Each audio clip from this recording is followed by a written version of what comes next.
What is up, everyone? DSP here. Welcome to the Week in Preview. The first week of the fall season of 2016. And it's going to be an interesting one. Today is actually Sunday, September 18th, 2016. Admittedly, this year in particular, the hardcore gaming season started off pretty damn slow. And what I mean by that is typically it's late August, early September, this first half of September that just passed. You get a lot of big blockbuster releases. They try to get all these games to gear up for the heavy holiday season. Quite honestly, it didn't really happen this year. If you actually look at the releases that have come out over the last few weeks, games like Deus Ex, Mankind Divided, it was kind of like, it was a good game, but it didn't really add anything to the franchise. There was no advertisement budget for it. There was really no hype for it. And so the game was just kind of, Same thing with games like Attack on Titan. And this week in particular, this past week, that passed was really, when you look at it, 2 re-releases of older games and a new game that's kind of just lackluster. This week I primarily focused on Bioshock Remastered, Dead Rising Remastered, and Recore. If you actually take a look at the 3 games at face value, Bioshock Remastered is a great game because it's Bioshock, but that's a game I've already played for YouTube. Yeah, I'm redoing it with much better quality visuals and better, quality commentary, but at the same time, it's not exactly the most thrilling of games to watch again, especially if you've either played it yourself or you've watched me play it in my original playthrough years and years ago back on my Dark Side Phil channel. Recore is just really disappointing, at least in the fact that it really doesn't do anything original or different. It's certainly not a game that I could really, I don't think, make too much of an entertaining playthrough out of, because really it does feel like a throwback to like the classic Jak and Daxter or Ratchet and Clank style third-person shooter comboed with platforming and puzzle style game. The only original thing about Recore is that you pull cores out of robots. Everything else you do in the game, I've done in many other games before. And the fact is that because the game has a low frame rate and has insanely large loading times on the Xbox One, the game just kind of ends up a disappointment and not very fun to watch. By far, this week, the game that actually was the most entertaining as a playthrough that I worked on was Dead Rising. And I don't know if anyone really expected that or not, but Dead Rising, because it's the first time I'm doing a full legitimate playthrough of the game, because the game is so effing frustrating when you don't know what to do, you don't know the ways to get past certain things. The gameplay itself is very wonky. The AI in the game is absolutely terrible. I don't think anyone's going to argue with that. The AI in this game is atrociously bad. The game is pretty frustrating. And it really either needs one of 2 things to happen. Either you get help, meaning you look stuff up or someone tells you how to get around a problem, or you just play it a million times and die a million times until you finally, through trial and error, figure out what you're supposed to do. In my situation, it's been a combination. At first, when I started playing Dead Rising, I was dying a lot and getting angry at this game, so that people started emailing me, they started tweeting me, they started in the stream chat giving me advice on what to do in this game, and now I've progressed on, and it looks like one more session of Dead Rising, and I have beaten the game. But that lends itself to the question, should I do a second playthrough, now that you can do New Game Plus? And doing New Game Plus, you can have all your abilities and weapons and everything from your first run through, plus the fact that I now know kind of where all the important stuff is in the game that I'm going to need to progress. Should I do a second run where I try to save more survivors and stuff like that? So I don't know. Let's talk a little bit about this coming week, because this coming week is going to be a combination of the things that I just mentioned, which is why I brought them up, plus new stuff. Okay, this week we've got 2 new episodic releases. One actually did come out last week, but it wasn't really a priority for me during the week. And then there's going to actually be some new content released at the end of the week for Street Fighter V that kind of I wasn't expecting. It's coming earlier than expected, that I'm going to be tackling as well. But before I move on, the one thing I want to tell you, if you did not check it out, on Friday I had the opportunity to play the For Honor Alpha. This is not even the beta, but a closed alpha for this upcoming game, For Honor. Melee combat, more medieval style with samurai against knights, against Vikings. I played the game for around 3 hours, and I loved it. It's so different from the typical competitive style online game that you get in this day and age that I really enjoyed it. So if you didn't see that stream, you haven't watched the videos yet, I strongly recommend you do. There's some great stuff. Flying executions. There was one duel. I was going at it with a guy, and we had a tie, which was nuts. Things, just unexpected stuff that's really entertaining, in my opinion. For a game that normally you wouldn't think that kind of game would be entertaining, that stream was really entertaining. And it's going to turn into some content that I'm going to be putting out this week as well, as I'm about to explain. Okay, so definitely check out the For Honor stuff on DSP Gaming. If you didn't, I didn't plan on doing that. It came out of nowhere, which is why last week on the weekend preview, I didn't even mention it. All right? So let's get to the nitty-gritty of it. Tonight, after I'm done filming this weekend preview, I'm going to start working on a impressions video about the For Honor alpha that I played on Friday. I'm going to basically record the voiceovers tonight, which is probably going to take me a couple hours. You know, it depends. I have to think about what I want to say in the video, and I have to say it different ways till it finally sounds good, like it'll fit into a video and stuff like that. It takes me a little while to get that done. So I'm going to work on that tonight. Going to get that done. Tomorrow, Monday, I'm going to be playing Bioshock Remastered on stream. It's time for me to take another main stream and do the game, because I've only played it 3 times. I played it as my main stream on Tuesday when it was released. Then I played it 2 times at night for only a couple hours. So really, I'm only about, 5 to 7 hours into that game. And I need to get further in because I know the game's around 10 to 12 hours long. And I am playing the game on hard. I want to say that abundantly. I didn't announce this last week that I was going to do this, but I'm playing Bioshock Remastered on hard difficulty. So my playthrough in a lot of ways is very different from the original one that I did, because I have to find new ways. For example, Peach Wilkins, he's the second boss in the game. My first time I played the game, I beat the shit out of him. I was just throwing plasmids at him, and I kept beating him with my freaking wrench till he died. You can't do that on hard difficulty because the wrench does no damage, and the plasmids do no damage to him. So I actually had to go to telekinesis and catch his Molotovs and throw them back at him, dodging and weaving between other enemies as I did this, and I had to beat him a completely different way than I did in my first run-through of the game. So it actually is lending itself to some variety and some rage, because some of these Big Daddy fights are incredibly difficult. The Big Daddy can kill you with 2 shots. So it's like you have to dodge so quickly between the shots that the Big Daddy does, and it's pretty crazy. So it's a different type of Bioshock playthrough. That's going to be the main stream on Monday. Monday night, I'm going to edit and release my impressions on the For Honor Alpha for KO Gaming. So that'll be over on my KO Gaming YouTube channel. There hasn't been a new video on that channel in over a week, so it makes sense to do some variety and get that up there so that people can enjoy it, okay? Tuesday, it's a little bit up in the air, but I think what I'm going to do is this. The new release for Tuesday is Batman The Telltale Series Episode 2. As long as it is released, I think I'm going to make that my main gameplay stream for the day. I'm going to even if, regardless if the episode's only like an hour and a half to 2 hours long, I think that's going to be my focus, my gameplay stream for the day. And then later in the night, I think I'm going to finish up with Dead Rising. Dead Rising, I'm in the overtime of it right now. From what I'm to understand, I need to keep capturing queen bees, and once I capture all the queen bees that I need, then there's a final segment that lasts about 45 minutes, but I've only got like 6 of the queen bees, and by the way, the weapon that I've been using for most of the playthrough now, the second half of the playthrough, the chainsaw, is now running out, and you can't get another one, supposedly. So I'm going to have to find like a secondary weapon somewhere in the mall that I can use to finish up this DLC, which could be a daunting task. So we're going to see what happens.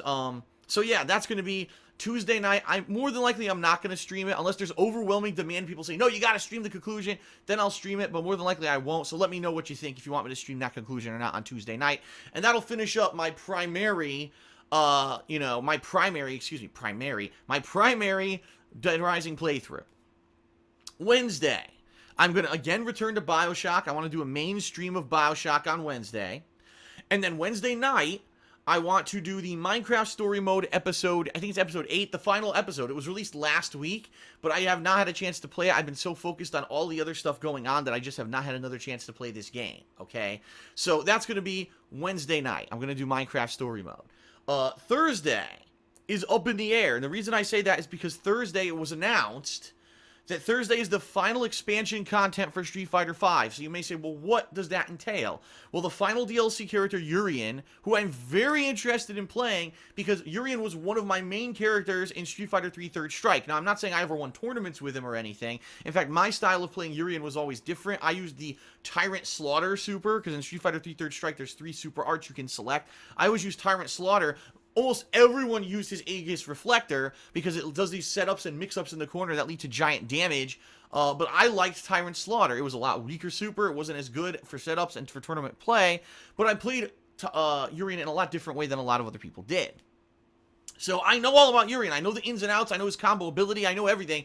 If he's a good character, I'm going to find out when he releases this week. And I swear he better be a good character. Because some of these DLC characters for Street Fighter V, like Alex, Guile, they've been crap. Ibuki even. Crap. They're crap characters. They're not good. It's just you wait for the new character, and the character is a massive disappointment that can't stand up to the rest of the cast.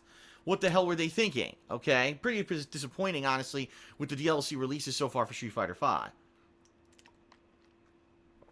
So, there's Urien, but also, every stage, is going to get a new kind of interactive thing. If you remember, in the game right now, there's this stage where you're in this Chinese city street. If you kick someone, they'll fly into a restaurant, a bowl of noodles will fall on their head. Or if you kick them to the other side of the stage, they'll fly into a bus and the bus drives away. Well, Capcom is adding a ton of those. There's 8 or 9 new ones. So every stage has some kind of stage interactivity now to go in with the game. So I'm excited for that. And, ladies and gentlemen, Capcom is removing input lag that shouldn't have been in the game. I didn't even know about this until this week when the big update patch notes and details were released. Can you believe this? Will you hear this? If you've been playing Street Fighter V on a gamepad, okay, you've had the best experience. You want to know why? Because if you've played Street Fighter V on a joystick, you know, traditionally, a joystick, what typically competitive players use, because it's known to give you better reactions, more precise controls. The buttons you push on a joystick typically will give you a better reaction than if you're pushing a button on a wireless controller, right? Guess what? Anyone who's used a joystick had additional lag added to their gameplay. Capcom didn't reveal this until this update. So this game's been out since February, and everyone who used the joystick was at a disadvantage to someone who was playing with this. And Capcom didn't admit it until this week. They suck. As a game developer of fighting games, they've lost so much credibility with Street Fighter V at this point. Anyone who's played the game in the past 7 months, guess what? None of it means anything. Because you played everyone on an unfair playing field where everyone was using a control. It's funny. This has the least input lag. If you used a PlayStation 3 joystick, it had 7 additional frames of input lag. If you used the PS4 joystick like I've been doing, 8 frames of input lag. So the joystick that's supposed to be native to the console had the most input lag. So when I've been playing, I've had more delay than anyone else playing the game. I thought buying the joystick was going to help. No, it actually hurt because they programmed a garbage game. Their dev team was terrible. So supposedly they're fixing it this week. Wow, after 7 months, every game that I've ever fought was illegitimate. They're fixing it this week. Yay! Oh my god, I'm supposed to be excited about that, right? But anyway, I digress. There's a bunch of other updates too going on with Street Fighter V. Now the question is, when will this content go live? Because every time I talked about this actually earlier this year in one of the top 10 worst things about modern gaming countdowns that I did for KO Gaming, alright? Why is it with DLC content for games, nothing is fucking consistent? Right? So Capcom says, oh, it's coming out on the 22nd. Does that mean it's going to be live at midnight? Does that mean it's going to be live in the morning? Does that mean I could download it midday? Is it coming out at night? And you won't even know until the day of. Capcom will not tell you until the day of when it's actually going to be fucking available. So I could right now say, I'm going to play with Urien on my gameplay stream for Thursday. Nope, can't tell you that because I don't know when it's releasing. If it's released, sure, I want to play with Urien, because what I'd like to do is just like I've done with all the other DLC characters. I want to take Urien in the lab, into training mode. I want to do his trials. I want to do his story mode. I want to maybe do a run with him in survival mode and see how far I can get to unlock colors. Then I want to go online and play with him. But I can't promise you when I can do that, because Capcom doesn't know what the fuck they're doing, and they're inept at what they do. It's that simple. They suck with their DLCs. Every DLC is released on a different date, at a different time, and they're still not saying anything about it. So I can't promise you, oh, I'm going to be playing at this time or on this. You know what I mean? I can't. So Thursday is up in the air. Thursday, maybe nothing will be available, in which case maybe I'll just continue with Bioshock and see if I can maybe finish up the game by then, right? Or It may be Street Fighter V or vice versa. We have to see. The end of the week is going to be kind of cloudy at this point because we have no concrete information on Street Fighter V. Once I get the concrete information, I'll relay it to you via Twitter. Over here, I'm pointing crooked, at They Call Me DSP. That's where you're going to find the info on what exactly I'm going to be doing later this week. So you got to follow me and you got to pay attention on Twitter. Every night I'll be posting up a schedule update for you, okay? Now, let's say we get near the end of the week, and my Bioshock playthrough is wrapping up, and I finished my playthrough of Dead Rising, and I play Urien and all of that. Minecraft is done, Batman's done, everything's done, okay? What I'm looking to do is to start up my retro playthrough for this month. It's because the patrons for August, who pledged to my Patreon over here at patreon.com, there we go, /DarksidePhil. Those who pledged $5 or more in the month of August have been voting, and I'm going to close the poll within 2 days. So probably early this week, maybe around Tuesday, I'm going to close the poll off on thekingofhate.com and tally the results. But right now, I can tell you, in a big lead, Banjo-Kazooie HD. So it's looking like Banjo-Kazooie is going to start later on this week, maybe the end of this week, okay? Maybe in the weekend, per se. We'll see. So once I have the concrete answer for you, I'll let you know, and I'll begin to plan it in around the end of this week, and it's going to be an ongoing game that I'm balancing with everything else that I'm doing, okay? That's going to be fun. I've never played Banjo-Kazooie before. I did a little bit of it with Retro Replay last year, but I never did, that was one of the N64 games that I did not play. I played some of the major ones. I played Mario 64. I touched on Ocarina of Time, but did not like it. I played Star Fox 64, Doom 64, a lot of the early on Nintendo 64 games, but after a while I moved on to the PlayStation, and I never really looked back and didn't really play anything ever on N64 again. So I missed out on both Banjo-Kazooie and Banjo-Tooie. I think people really want to see me play them, or at least, in this case, Banjo-Kazooie HD, because we've got Ukulele coming out next year, which is the spiritual successor by the same dev team and everything coming out. So I think people want to see me play the original first. So that's going to start later on in the week. Now, what other possibilities are there? A lot of people have asked me this week, Phil, you played ReCore once. You played it on Thursday, and you never went back to it. Why not? It's very simple, ladies and gentlemen. I'll tell you why. Because the game is not a viewer-friendly game for a playthrough. Alright? It's boring. It really is. It's very repetitive, very similar to other action platformers. And the bottom line is, there is a feeling of nostalgia for certain action platformers like Ratchet and Clank or Jak and Daxter, but there's no nostalgia for this one, and this one really does feel like it doesn't do anything original from any other action platformer you've ever played. The fact that there's insanely excessive loading times. I timed it. One loading session was over 3 fucking minutes to load a screen after I died. What the hell? And the frame rate's choppy, which is ridiculous. In this day and age, this game is exclusively for Xbox One, and I think it's ported to PC as well. And the frame rate's sub 30 frames per second. That's pathetic. Like, that is just... It should be running at least 30 frames per second for a game in 2016. And let me give you some perspective. As I was playing this game on Thursday, the stream started with a lot of interest. People were like 400 or 500 people were showing up to see, I want to see what this game is. Within an hour, the stream was down to barely 300, and then by the end, it wasn't even 300. Because people were like, we're bored. This game sucks. This is just not a good game to watch. Maybe to play it, it's a little bit more fun, but there's not a lot going on in the game, and it's kind of a boring one. So, I hate to say it, do I want to play the game? Maybe, maybe not. I mean, maybe there's something cool coming that I'm not aware of, but certainly in the first 3 hours that I played, there was nothing to really blow me away or hook me and say, man, I really want to go back to this game. And the fact that almost none of my viewing audience is asking me to go back to it, and instead of asking me to do other stuff, I'm almost leaning towards the latter. Just skip it, okay? So ReCore, I'm not completely writing it off, but unless there's some kind of a turnaround and people are interested, I'm not going to play it. Bottom line is, if you look at YouTube, almost no one watched it. Like, no one cares. Everyone's like, this game is boring as dirt. Play something else. So, I think that's really the attitude I'm going to take, unless there's something that changes, but I really don't foresee that happening. Alright? So, the bottom line is, after all this stuff is done, so we're talking Bioshock, Dead Rising, the 2 episodic games in Batman and Minecraft, my Street Fighter V, and then starting up Banjo-Kazooie. After all that is kind of off the docket, then I'm going to look quickly, and I'm going to say, alright, it's the end of the month. What do I want to finish this month with? Because I have a choice to make, a critical choice to make, alright?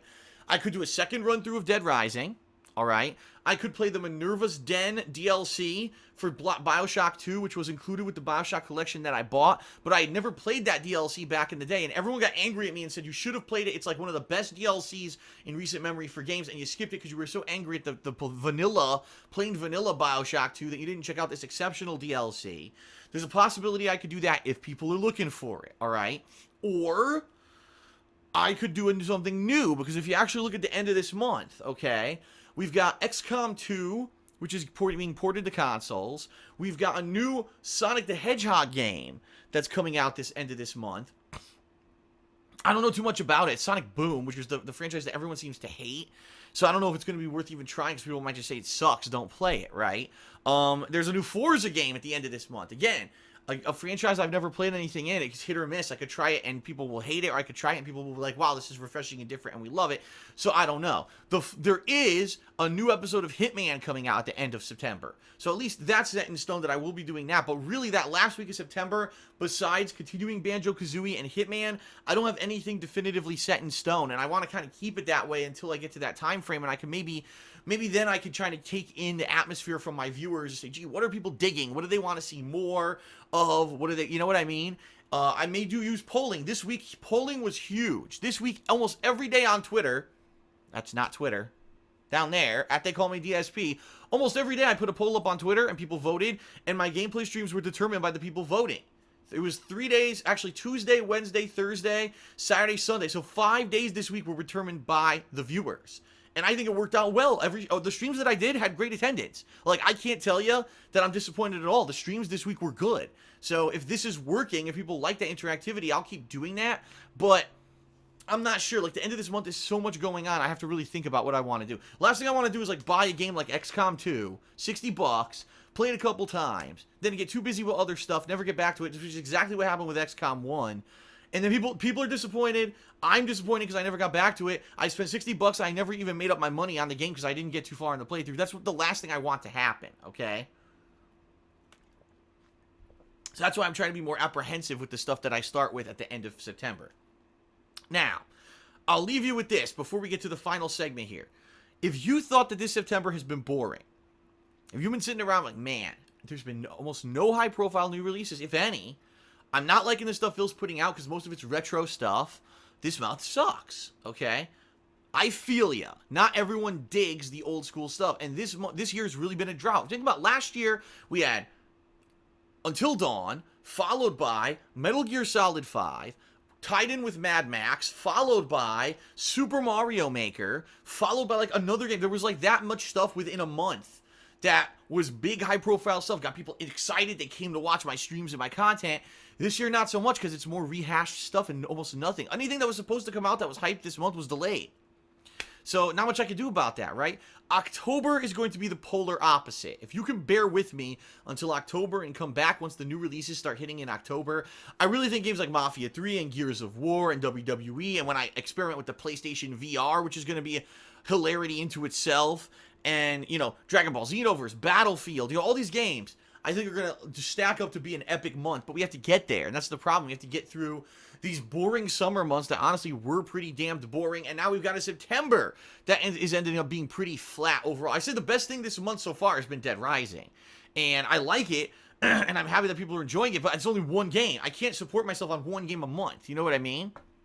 So I'm doing the best I can here with what's available to me, and here's hoping for the best that things can, you know, pick up and people will start coming out again once the new games come out, all right?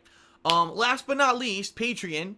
I just want to give everyone an update. Right now, this month's goal is for a horror marathon on Halloween.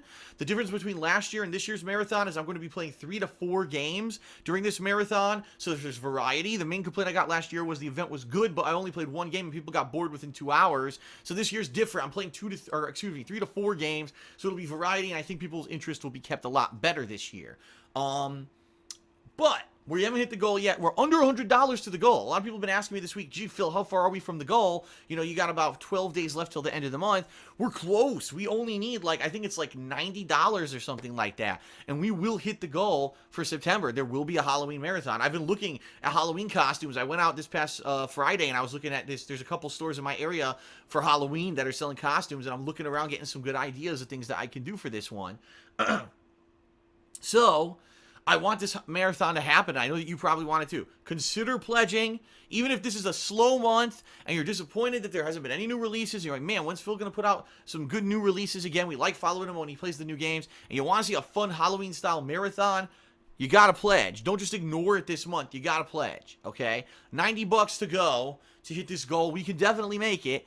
I gotta keep talking about it now in every video so people understand you gotta pledge if you want to hit this goal by the end of the month, alright? So that is it for the week in preview. Combination of my impressions on For Honor and its alpha, the continuation and hopefully conclusion of Bioshock Remastered, the continuation and conclusion of Dead Rising, Batman, the Telltale series episode 2, Minecraft Story Mode episode 8, Urien and other expansion content for Street Fighter V later in the week, whenever the hell it comes out. Alright. The start of Banjo-Kazooie HD. And hopefully, I'll start to get a better idea of what I should do for the final week of the month by the end of this week, and I'll be able to tell you about it. Okay, so that's a lot of stuff for this week. A big variety of content coming to DSP Gaming, to KO Gaming. If anything else happens vlog-worthy, I'll do it here right now. And in particular, I don't really have anything lined up for a DSP Tries It this week. I don't really have anything going in regards to vlogging, but you see what happens. Some weeks I have nothing planned, and all of a sudden all this vlogging stuff happens, and I end up doing a bunch of vlogs, so we'll see what happens this week with the vlogging. But thank you to those who are here for every single week, every single video, every single stream, whatever you're available to watch. I appreciate it, and fingers crossed that things pick up once the new releases hit, all right? That is it. Oh, my God. That's a great burp from dinner right there, right at the end of the video. How do you like that? That is it. Without further ado, thank you to the following August patrons who made this upcoming Banjo-Kazooie playthrough happen.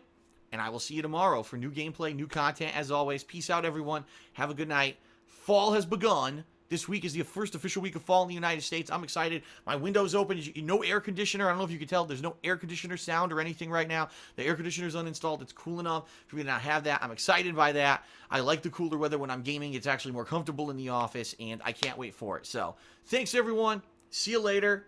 Peace out.